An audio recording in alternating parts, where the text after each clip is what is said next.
down. If you get an idea, write it down. You may end up, this is one of the ways that I could guarantee I never had to give people their money back. I never had to give them their money back because they would capture the ideas and they go back, they make so much money. They made more money than they ever made in their lives. People with 10, 15, 20 years of business experience went back and with one idea transformed their business. I couldn't believe it. So I want that to happen to you as well. Which brings us to the next exercise. And the next exercise is, here's the Mastermind Concept. I'll just review it. Everyone is positive and committed to success. Share ideas and opinions openly. Whatever you think of, throw it out there. Even if it's ridiculous, throw it out there. Ask lots of questions.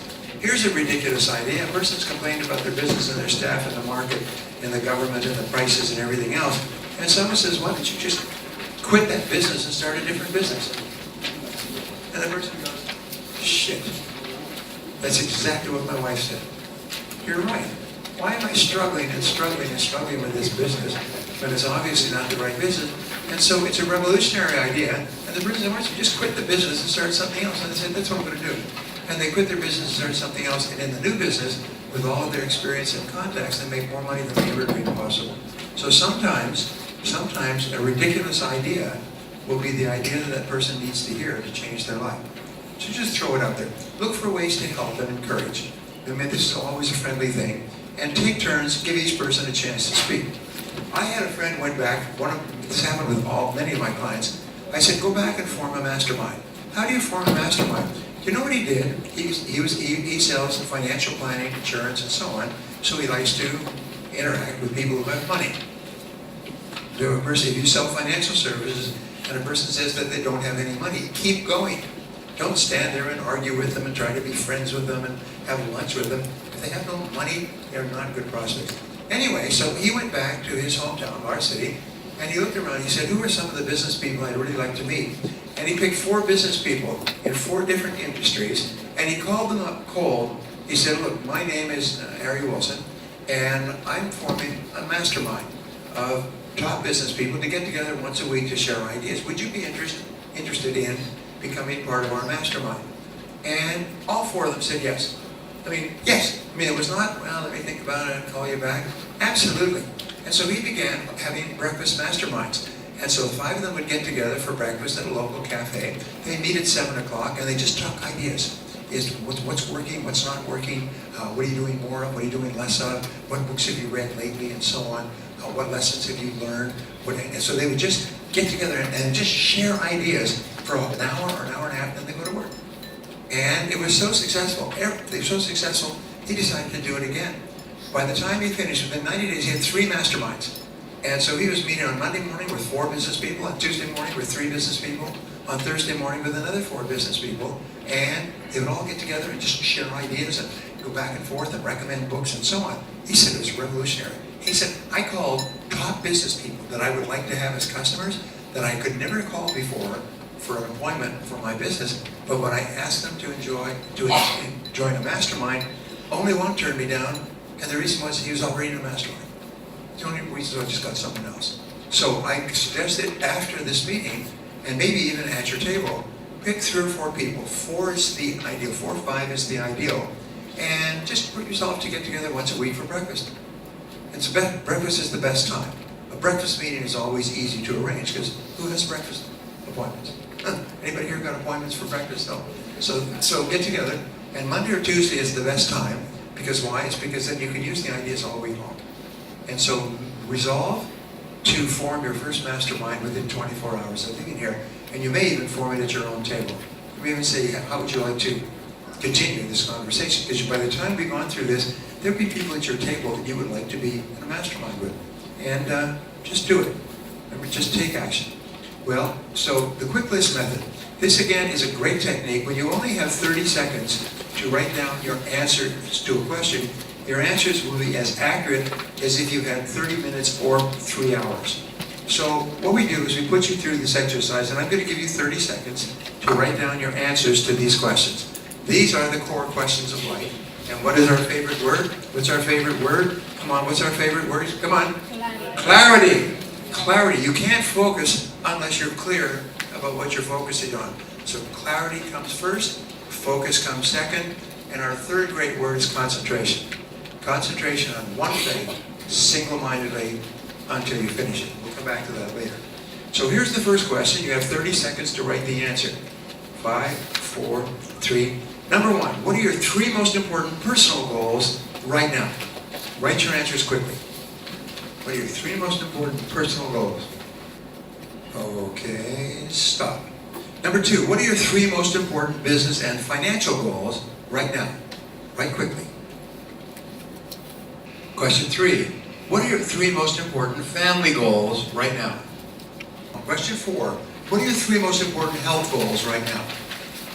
For yourself, or it could be a health goal for a member of your family. Stop. Number 5, what are your 3 biggest problems or obstacles in your business or personal life right now? What's causing the most anger, unhappiness, frustration? Number 6, what are the 3 most important skills or capabilities that you will need to develop to be successful in the future? Number 7, what are the 3 most important goals that you would like to achieve in the course of your career? And finally, what 1 action are you going to take immediately as a result of your answers to these questions? What 1 action are you going to take immediately? Right, the first action that pops into your mind. Okay, and then number 1 is, how will you measure success? Remember, you always have to attach a number to a goal. If you don't have a number attached to the goal, nothing will ever happen. So how would you measure success? All business goals can be expressed in numbers. All tangible goals can be expressed in numbers of some kind.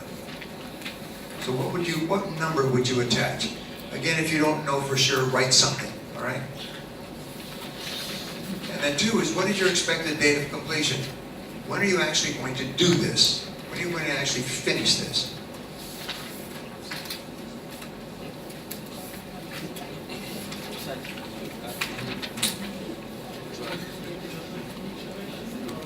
Just to this last act, what 1 action are you going to take immediately, and how will you measure success, and what will be your date of completion?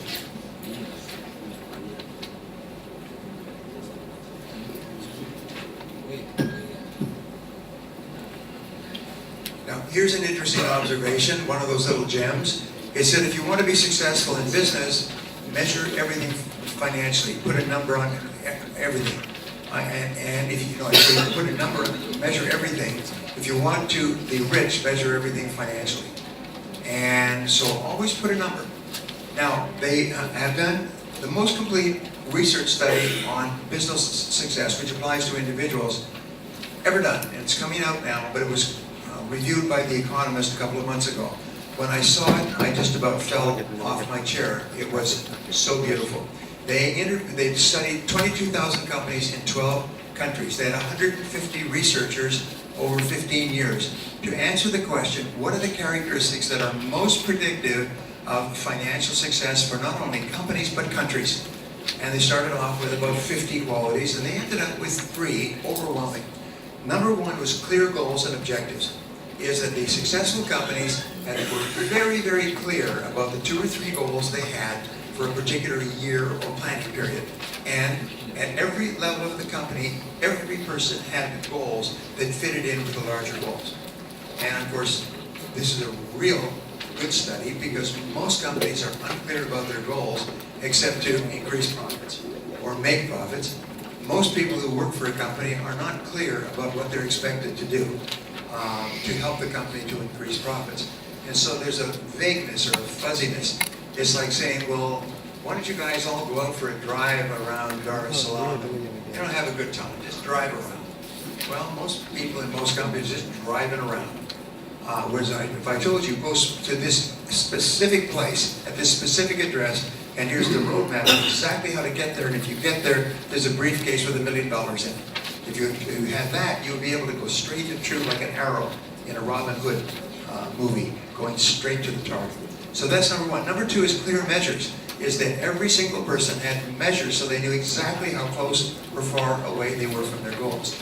These were absolutely essential requirements for success in every company that was making enormous profits.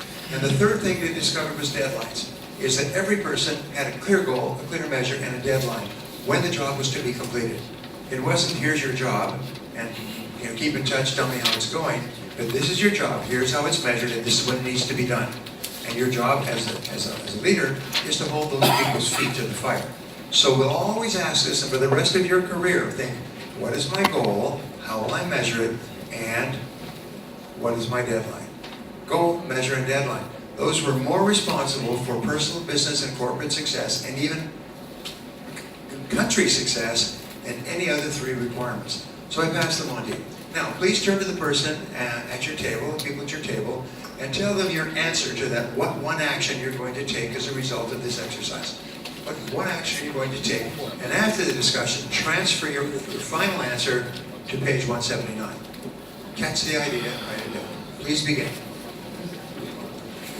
It's very important that you be in your seats when we begin, because other than that, you'll miss key ideas. It's almost like coming into a movie a little bit late, and you don't know what's going on in the movie.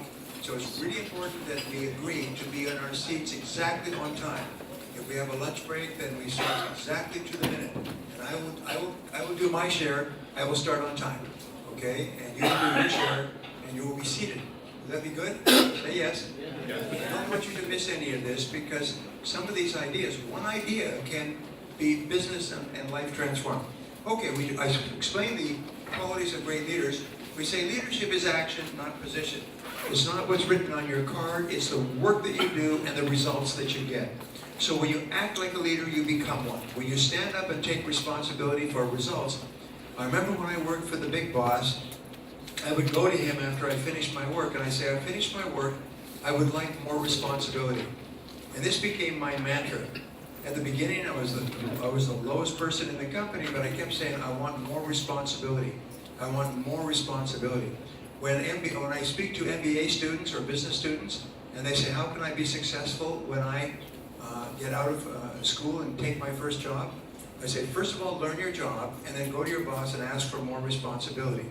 And when your boss gives you more responsibility, like throwing a stick for a dog, you run after that and you bring it back. You do it quickly and well. And pretty soon you get the reputation for being the person, if you want something done quickly, give it to him or her. If you want it done slowly, in a week or a month, give it to one of the other employees. But if you want something done quickly, give it to him or her. There's nothing. They did a study of CEOs in New York recently. They asked what would be the most important thing that a person could do to be promoted rapidly in your company. And the answer was what I just told you, is set priorities, work on your most important task, and get it done quickly and well. And if you do that and get a reputation for that, you just move ahead of everybody. So when you act like a leader, you become one, and all leadership skills are learnable with practice.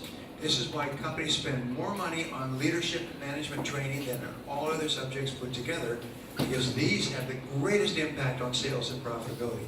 The best companies have the best leaders, and the best companies have the best leadership schools, leadership development, and so on. And wonderfully enough, we can learn them all. Wow. So here are the questions. And I'm going to tell you what the questions are, and then you can write the answers down. So what are your three most important business goals right now? Remember, clarity. 2, what are 3 ways that you could market your products or services faster, better, or cheaper? Number 3, what are your 3 top priorities for yourself in your business right now? See, these are the 7 qualities of leaders. Number 4, in what areas should you focus and concentrate your time and resources? Number 5, what are the 3 biggest problems or obstacles you are facing in your business right now? Number 6, what 3 behaviors of yours are most important in setting a good example to others? And number 7, what are the most important results that are expected of you? And you should have answers to every one of those questions. And finally, and this is our favorite, what one action are you going to take immediately as a result of your answers to these questions? And then how will you measure that result? And what is your expected date of completion? The purpose of the first 7 questions in every exercise is to get you to think at a deeper level. The purpose of the last question is to help you select one action that you're going to take immediately. Remember, everything is action. It's not thought or opinion or theory. All that matters is the actions that you take and the actions you complete and the results that you get. So this last question is not only what you are going to answer and what you're going to discuss, but it's also what you're going to write on your action planning sheet on page 187. Okay, so please begin. so I tried to save money all the way down the line, and I came home and it said to make it in a wooden bowl, but I made it in a big pot instead. And what I didn't realize is that the molecules in the steel actually bind with the food in the pot. So I mixed it all up in this pot, and I cheated on the ingredients. It said use tarragon vinegar, 1 tablespoon. I thought, well, if 1 tablespoon was good, 2 would be better. So I threw in 2. It says use a dash of Tabasco. Well, if 1 dash is good, how about a couple of dashes? Use a little bit of English mustard. Well, if 1/4 teaspoon was good, how about a teaspoon? Anyway, I put it all together, kind of mixed it up, and can you guess how it tasted? It was awful. I had to throw it away. But I was determined. So I stopped. I went back to the store. I still remember going from store to store until I found the perfect wooden salad bowl. And then it said, take the salad bowl, cut a garlic clove in half, and rub garlic into the bowl. And then never wash the bowl with hot water. We'd never wash the bowl with soap. Wash it with hot water and dry it out with a towel. And so I carried that bowl with me for 15, 20 years. And I never washed it with soap. I always let the garlic get deeper and deeper. I made the salad for myself and then eventually for my other girlfriends. Because now, if you're single, it's much better to bring them back to your place and feed them than take them out to a restaurant. Anyway. You all know what I'm talking about. And then when I got married, I brought the bowl with me and so on and so forth. But here's the point, is eventually I decided I would follow the ingredients exactly. Because I found that any change in the ingredients from a perfect Caesar salad would not make it better, but would ruin it. I used exactly the right ingredients. Does anybody here like Caesar salad, by the way? You're in Caesar salad? It's very popular. So over the years, people said, I love the Caesar salad idea. What is your recipe? So I finally put it on my website. And so if you go to my website, it says Brian Tracy Caesar salad recipe. I make one of the best, if not the best Caesar salad in the world, because I follow the ingredients religiously. And I give you exactly how to do it. And many people have downloaded that recipe and made it for the first time, and their family said it was the best Caesar salad they ever ate. And whenever I serve it to my friends or my family, they all say it's the best Caesar salad in the world, because I followed all the ingredients. Here's my point. Changing the proportion of any of the ingredients changes the complete flavor of the salad. And in the marketing mix, any change in the marketing mix can totally transform your business. And so you must be constantly aware of where you can make alterations in the marketing mix. So here's my little graph. I designed this. The first 4, remember I told you there were 4 central elements of the marketing mix taught in all the universities. I'm the only one who teaches 7. So far. It'll creep into the universities pretty soon, and they'll all take credit for it. But the first is the product, which we've talked about over and over again, and I'm going to expand on each of these. The second is the price. What do you sell, and how much do you charge for it? The third is the promotion. How do you market it? How do you sell it? And the fourth is the place. Where is your location? Where do you actually place your place of business? If you change any one of these, totally transform your business. Change the product from Apple PCs and Apple Airs to iPhone and iPad, totally transform the market. If you change the price by moving it up or down or sideways or offering it in different forms like Xerox, totally change the market. If you change the promotion and advertise or promote and offer, make a different offer or a different appeal in a different way, in a different place or media, totally transform your business. If you change the place of business, again, you transform it. So packaging is another thing. The packaging is how it appears. And how it appears has an enormous emotional impact on the prospective customer. And more companies, like this hotel, for example, when you walk into the front lobby, they're very, very concerned about the overall appearance. And what their goal here is for you to feel like a business person who is in a warm and comfortable place. Notice all the dark woods, notice all the summer lighting and everything else. So you want business people who are probably from out of town to walk in here and to feel sort of comfortable, like it's kind of like a home away from home. They're very clear about that. Number 6 is the positioning. And the positioning is your reputation, what people say about you, or what you're famous for. And what are the words that people use? And finally, the people who deal with your customers. And so we'll talk about all of these, and I want you to think about a change of any one of these. And I'll give you examples where people have changed a single one and transformed their industry. So let's start off. The product is to ask, what do you sell? Describe it in terms of benefits or outcomes. What are the benefits or outcomes that people will receive? How will they be different and better and happier after using your product than they were before?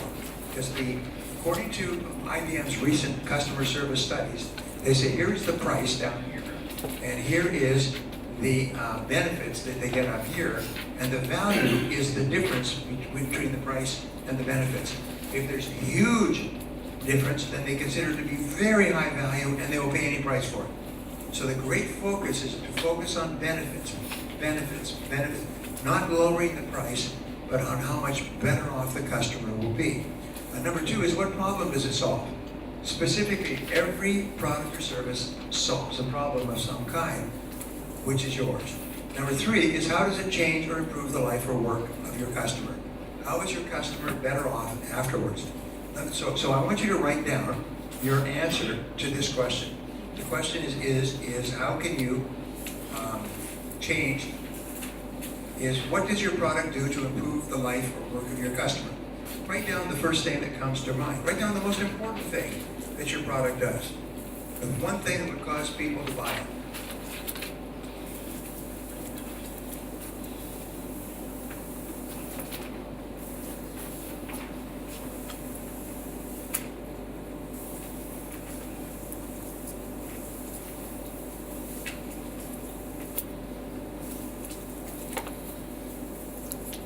And the more it matters, the more important it is in the customer's rating of importance. The more important it is, the faster the customer will buy it, and the more they'll pay for it. Now, in my pocket, I have a product. It's a credit card, and it's an American Express credit card. It's an American Express Platinum card. It costs between $350 and $500 a year, and I have it, and my wife has it. And it gives you double miles. So whenever you buy anything with that credit card, you get double miles. So my wife and I have flown all around the world on double miles from using the American Express card. It doesn't cost us anymore, but it gives us that benefit. Well, American Express Platinum card is considered the best Platinum card in the world. Many other companies have Platinum cards, and they all advertise how great their Platinum card is. But then they did a study in Fortune magazine, and they compared all the cards, an article, not an advertisement, and they rated it as number one because it gives unconditional and total support if ever you get into any medical problem anywhere in the world. American Express will take care of you.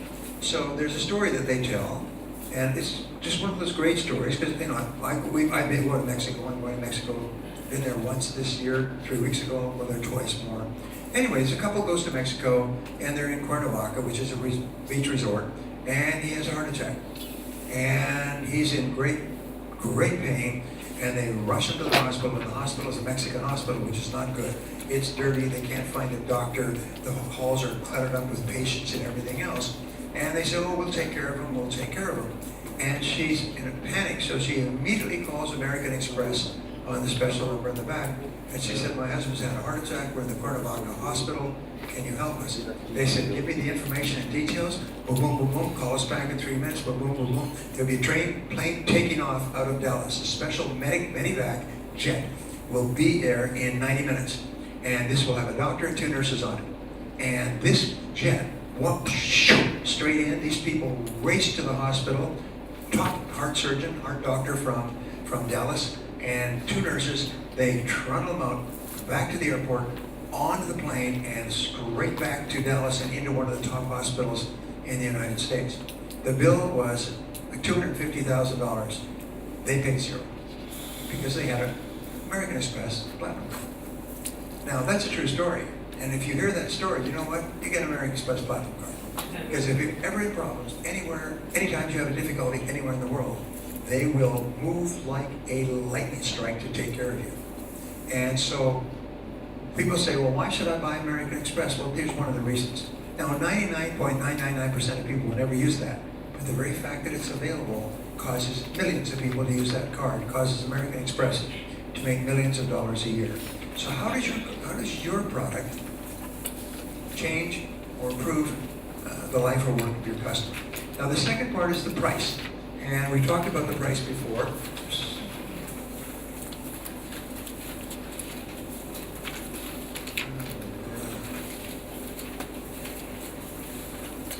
This is not working. Come on, baby. We've been doing real well up to now. Jeez, all right, let's see if we can do it this way. No. I think it's maybe frozen up on this.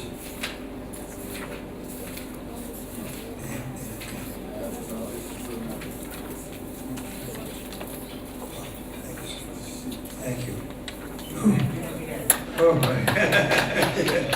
okay, the price. How much do you charge? Remember, raising or lowering your price can have a dramatic effect on your business. If your product is selling well and you raise the price 10% over the next 12 months, like just inch it up, maybe 1% a month, so it's very, very imperceptible. At the end of the year, you'll have raised your prices 10%, but 100% of your costs will remain the same. That 10% goes straight to the bottom line. A company that's making 10% profit after everything is now making 20%.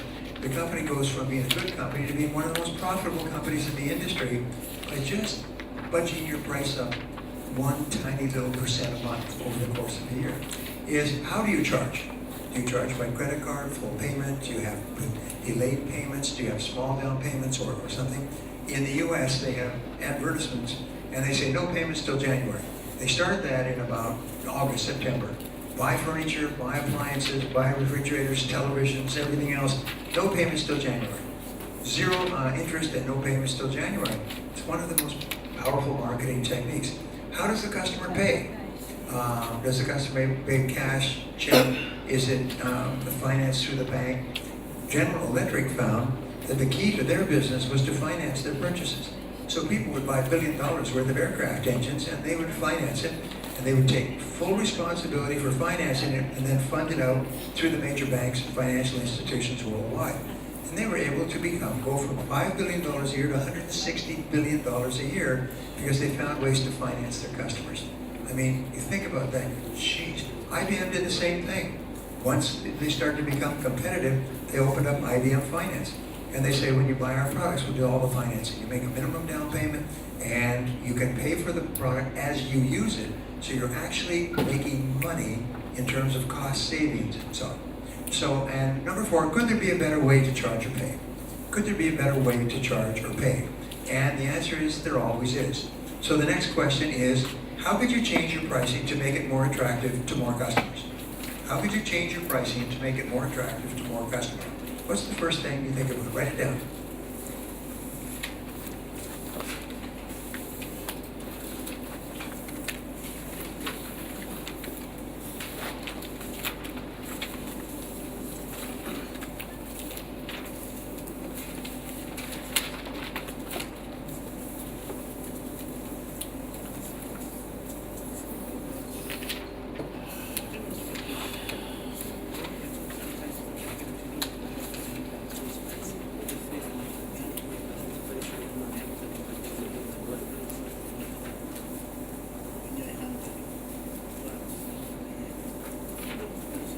Remember I told you the Xerox story.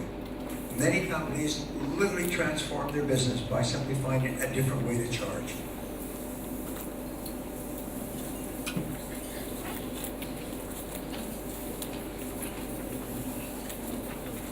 Now, if you turn the page, you're going to find that if your workbook is like mine, there has been a misprint. It says Total Business Mastery, the 2-day MBA. Does it say that on your next page? No. All right, then the one that I have, that's fine. Then the one that I have is all screwed up. But that's fine, because we're on track here. So the third part is promotion. And how do you attract new customers? What is sort of like, what do you dangle to cause customers to say, I want that, I want that? What is your offering that makes it so attractive?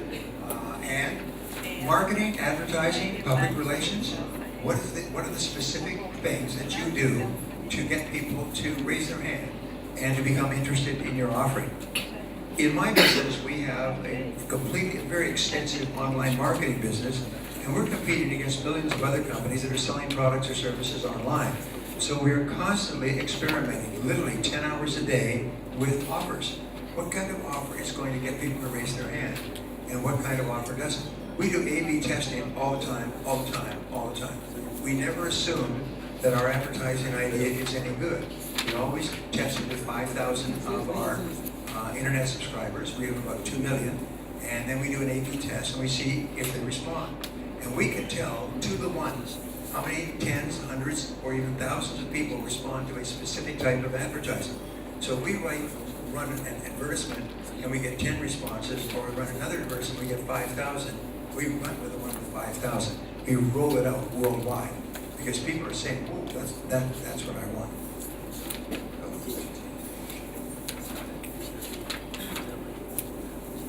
And okay, let me just jump ahead here.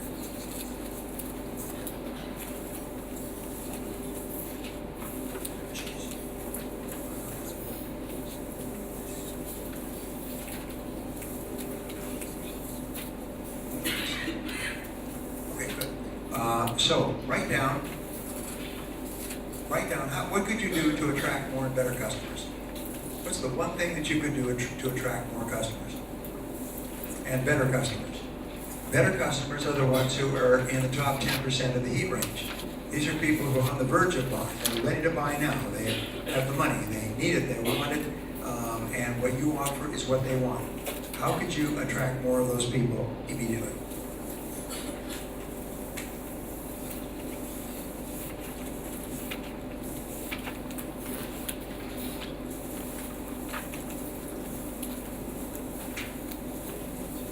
Let me complete this. What are your sales strategies and methods? How do you present your product or service in its best possible light? And what could you add, subtract, improve, increase? In every question, in every case, what could you do more of, less of, start or stop to attract more customers? And there's always something, by the way. Remember, the more you do of what you're doing, the more you'll get of what you've got. And what happens is people fall in love with a particular method of promotion, and then they are very resistant to changing that. Whereas really good marketers are constantly looking for newer, better, faster, cheaper, easier, more effective ways to attract more and better qualified customers. And this is the business of business. And here's a rule that I learned from a great marketing expert, is whatever method of marketing you are using today, it will stop working. And it will stop working faster than you ever thought. And sometimes you will know why it stopped working, and sometimes you won't. But you had better have your next marketing strategy or technique ready to go. Because whatever you have will stop working. And it's only a matter of time. And when it stops working and your sales start to plummet, you don't want to be sitting there saying, OMG, oh my God, what do we do now? You want to have your next marketing idea already A/B tested and validated and ready to go. So the next one is your advertising and promotion. We say good advertising and promotion create an immediate response. And the immediate response is, that's for me. It's almost like a gut reaction. People just lunge emotionally. They want it now. They want it quickly. Or it triggers a response, I want that, I want that, I want that. Or it triggers, how do you do that? How do you do that? So you offer an advertisement, save money on your taxes, which, by the way, is the most popular advertisement in the world, in every language, in every publication. Because everybody believes that their taxes are wasted, and they want to pay less in taxes. Save money on your taxes or paid lower taxes. The first trigger is, I want that. That's for me. How do you do that? And so this ad is easily the most popular.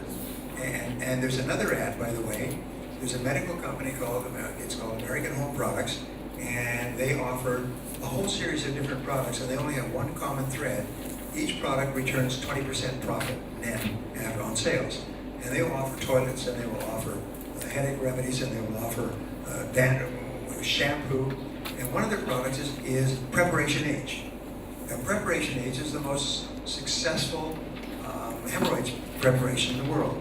And what they do is they buy what they call random space. So in a newspaper column, the newspaper story goes down this far, and there's an inch left. And what they do is they buy this for about 1/10 of the cost. And so whenever a newspaper has a little space left, or a magazine anywhere, they just buy that for about 1/10 of the cost. And they run it anywhere. And it has one little thing. It says, Preparation H, relieve itching, we relieve pain and itching immediately. That's all it is. Preparation H. So if you are, no, I'm sorry, take it back. It says hemorrhoids, question mark. Relieve pain and itching immediately with Preparation H. And so anybody who has need for this drug is basically reading the newspapers and their eyes will dart like a flash to the word hemorrhoids. If they've got hemorrhoids because of the reticular activating system, this system that alerts you to things in your environment that are important to you, if they have hemorrhoids, their eyes go shoo, and just those little ads